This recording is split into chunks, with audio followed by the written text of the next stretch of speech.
ജെറമിയ പ്രവാചകന്റെ പുസ്തകം 2-ാം അധ്യായം 27-ാം വാക്യം നമ്മൾ ഇങ്ങനെ വായിക്കുന്നു: നീ എൻ്റെ പിതാവാണെന്ന് മരക്കഷണത്തോടും നീ എൻ്റെ മാതാവാണെന്ന് കല്ലിനോടും അവർ പറയുന്നു. 1-ാം പ്രമാണം ലംഘിക്കുന്നു. അവർ മുഖമല്ല പൃഷ്ഠമാണ് എൻ്റെ നേരെ തിരിച്ചിരിക്കുന്നത്. എന്നാൽ അനർത്ഥം വരുമ്പോൾ അവർ വന്ന് എന്നോട് ഞങ്ങളെ രക്ഷിക്കണമേ എന്ന് പറയുന്നു. 1-ാം പ്രമാണ ലംഘനത്തിലായിരിക്കുന്ന വിശ്വാസിയെക്കുറിച്ചുള്ള വചനമാണ് ഇത്. അവർ ദൈവത്തോട് അവിശ്വസ്തത കാണിക്കുന്നു, ദൈവത്തിൽ നിന്ന് അകന്നു പോകുന്നു.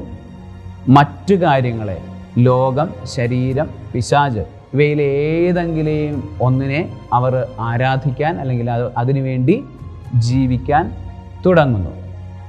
അവസാനം അവരതിനെ മാതാവേ എന്നും പിതാവേ എന്ന് പോലും വിളിക്കുന്നു.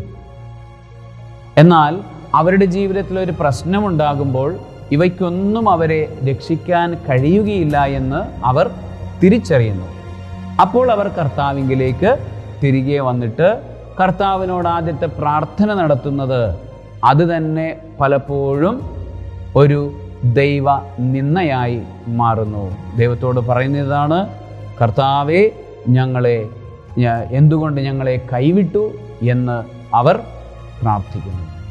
പ്രിയപ്പെട്ട സഹോദരങ്ങളെ, കർത്താവാണ് നമ്മളെ രക്ഷിക്കുന്നതെന്ന് നിരന്തരം മനസ്സിലാക്കി വീഴുന്നതിന് മുൻപേ വിനീതരായി നമുക്ക് എന്നും അവിടത്തോട് ചേർന്ന് നിൽക്കുവാൻ നമുക്ക് ആഗ്രഹിക്കാം. അതിനുവേണ്ടി പ്രാർത്ഥിക്കാം. സർവശക്തനായ ദൈവം, പിതാവും പുത്രനും പരിശുദ്ധാത്മാവും, കർത്താവാണ് എൻ്റെ രക്ഷ, കർത്താവ് മാത്രമാണ് എൻ്റെ രക്ഷ എന്ന ചിന്ത ഉള്ള ഒരു ഹൃദയം കൊണ്ട് നിങ്ങളെ അനുഗ്രഹിക്കുമാറാകട്ടെ. ആമേൻ.